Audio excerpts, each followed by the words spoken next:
interview combos. We're here with the players after gaining promotion. Yes. So congratulations. It's 3-0 away victory against FC Roast. Right. There were 1,266 supporters today. So Roast had the highest attendance of the league. And we played at our home stadium, right, the Stray Dog. Now, we've done a management interview. We've got the players interview. Charlie, tell us, how did this start for you? How did it start? It actually started for me a few years ago, watching Clapton at the Sporting Dog in Forest Gate, and I got into it like 2 games before the boycott started. So I started watching it then, couldn't go to a game for however long it was, and then in the summer, it was Phil the other end. He sent me a message just like, I'm going for a trial for the new Clapton team, get involved, and did in the start of summer. Obviously that was like 6 weeks later, broke my leg in November, so... You're famous, I mean, 3 games who's this guy running onto the pitch with crutches? That was actually, that was like height of my frustration, like 3 days after I'd broken my leg, went out to Ealing in an away game, and yeah, Elliot did what Elliot does, and bent one in last minute, got the winner. The cross, but yeah. So how's the rehabilitation going? You see you got the pint in as well. Yeah. It must be going well. The video, Sean said I could have a pint today, so yeah, no, that's all right. I think that's your third one.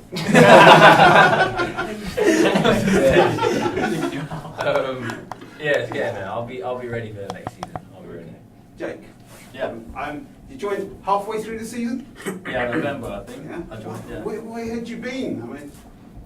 Where had I been? I've been wasting my football over in Fulham for some park Saturday team. And we've never had, I don't think we've had 2 people there, so to have 1,200 people there today is just insane. Obviously I played at the Old Clapton a few years ago, but even that, you know, I think the highest I ever played in front of there was like 600, so to double it today is just unbelievable. This morning you woke up. Yeah. It was death or glory, wasn't it? Yeah, watched some Netflix, had some cereal. And tried to take my mind off it really. Didn't really think about it until we got here. And then, to be honest, I never really thought throughout the whole game that we weren't going to do the job. Everyone just seemed to be on it from the minute go. So, yeah. Okay. Josh, you put Sherwin under pressure. I mean, first it's and then it's somebody else, and now it's Josh, right? You know, it's a hat trick. So congratulations on the hat trick. Thank you. Run us through your 3 goals, come on. Relive the thing. Well, to be honest, I can't really take much credit because a lot of it was just instinctive. A lot of the times the ball's in behind, they don't think anyone else is running onto it, and then I just come along, I'm there. A few flicks here and there, and the ball just bounced like rightly, and just a lot of the times my goals is just being in the right place at the right time, anticipating where the ball's gonna go, and just be the first to it. And so I think that would be true for the first 2, and then the final one was just we started to play some great football in around their box, and then a great ball in by Jake over here, and you just know it's coming, you know where he's going to put it. Again, just making that run, and it's just a simple kind of tap there. So it helps playing regularly with each other. Yeah, and I think that helps because you start to, as cheesy as it may sound, but the chemistry of the team starts to actually really grow. You start to know how people kind of play, and essentially the strengths of the team. I know that we want to get it out to Sherwin as quickly as possible because like no one's gonna pin it, like he's gonna pin any defender down, and then the 2 wingers, myself and Jake or whoever is out there, will just run off him, and we know that kind of works, and knowing the quality that we have both in midfield and defence as well, like it just all helps, and you know where to kind of be and how to play. Okay. Red card, Dino. You have made history. Right? First red card for Clapton CFC ever. Right? Whatever happens in your football career, you will always be able to cite that as one of your highlights. Now, how's the season been for you, Dino? Oh, it's been up and down. Essentially, I was not going to play football this season. I went to a couple of teams here and there in the Essex Senior. I was thinking to myself, you know what, I have the energy. Then Jeff just called me and said, oh, do you want to come play centre back for me at school in Hackney? I was thinking, okay. So I just came down and I played, and I never knew it was the new CFC team. And essentially, how many fans we had that day? Probably 200-300 plus, I don't even know. Then from there, I was thinking, you know what, I love the game again, let me give it a try. Play at Enfield Town, play here and then, and thinking, you know what, this team can go places. Get to know people, even Josh, like, I knew Jake from the old Clapton, essentially with Mike, and I played under Chris Woods, different managers, but I'm liking the football now, yeah. We also remembered, you know, when we tried to persuade you to do an interview, you know, and you would always refuse to do it. And then we was kind of touch and go whether we were going to get enough words out of you.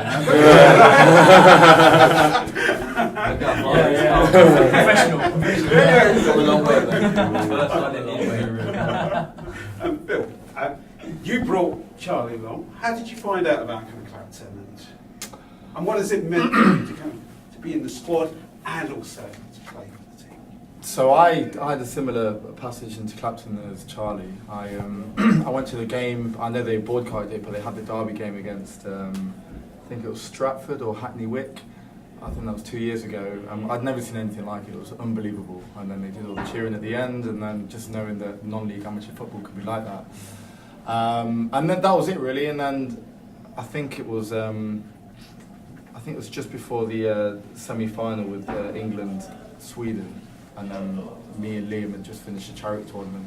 And we were in the pub, and Jim Brown, one of the members on the committee here, he walked in, and Liam just said, you know, that guy's starting the new CCFC. And I was like, tell me more about that. And then he's like, yeah, they're doing open trials.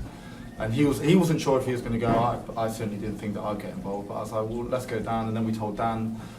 And it was actually the day after the England semi-finals, so we weren't feeling the best. You know, we had a few, not quite as much as Charlie, but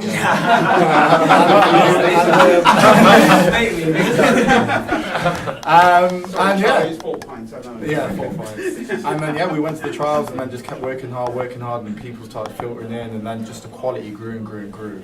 And obviously, so many players want to play for this club because it's so special, and you know, from where we were to where we are now. It's just been amazing to be part of, you know, everything. And all the fans, like, they thank us, but we got to thank the fans as well, because, you know, we both need each other, but you make it so special for us. So Okay, we'll go in reverse then. But there's a bond between the players and the fans. Yeah. Right? What does that mean to you? Everything really. It makes you fall back in love with football. It gives you another side of football. Takes it away. You know, I watch Arsenal week in, week out, and it is all about the football. So when they lose, it's horrible. They've been losing a lot recently, so you take it to heart. But here, there's a sense of community. You know, you go for pints or whatever with the fans, and everything they do. You know, we're lucky that a lot of the morals of the club, like, I think a lot of the players believe in them, like anti-racism and things like that. So there's always a bond there, and there's just been loads of things that we bonded with different fans. You know, people from different walks of life, and you're just legends, and it's just been great playing for a club like this and with those fans. Jake, I hear that a dog tackled Steph.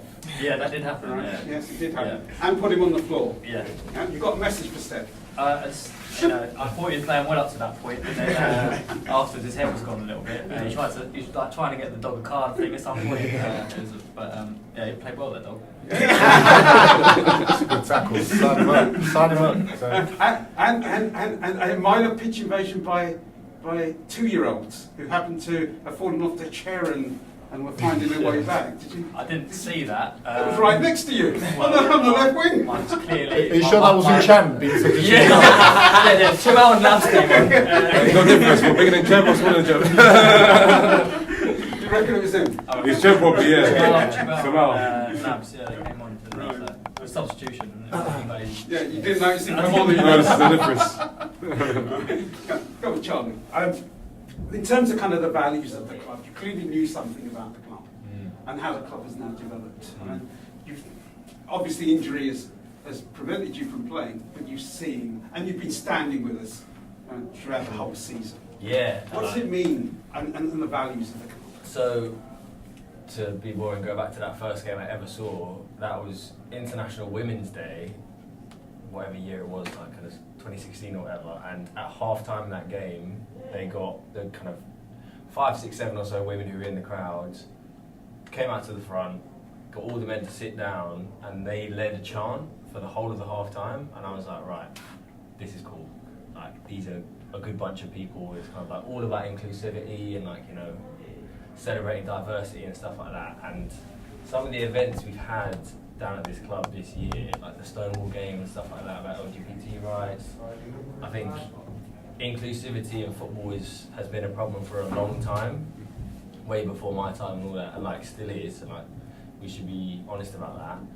And this club is sending such a positive message to the world about what football can do for inclusivity.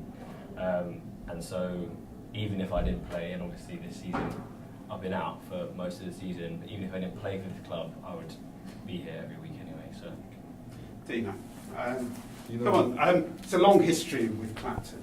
Oh.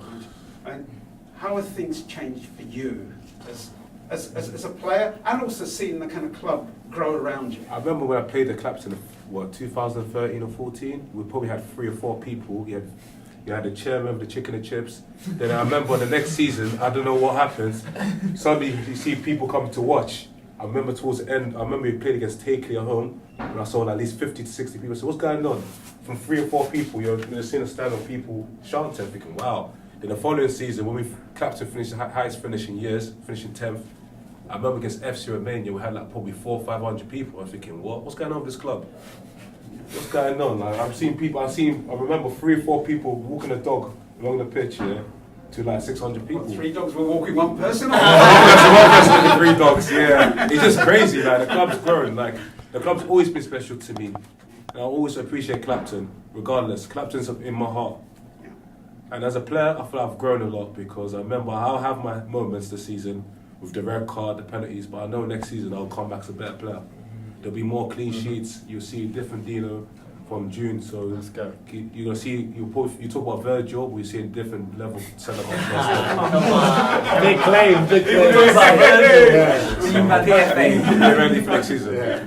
Okay, Josh, you got the hat trick today. You have the final word. You got a message for the fans? Yes, as always, it was literally just speechless like today, and just the scenes were just unreal, and all what we do, all that we play for, there's literally, they say that there's a 12th man on the pitch. There's more than that. Just look at the attendance. We as players really appreciate the support and everyone coming down. Continue to do that, because we'll continue to put our hearts and our souls into those games. And up the tons. One more message. We're going to win everything next season. Raise the bar. Put your house on it. Listen, guys, you've given us so much pleasure. Right? It means so much to us that we've done the double. Right? So thank you from us. Right? And let's look forward to next season as well. So thank you. Thank you.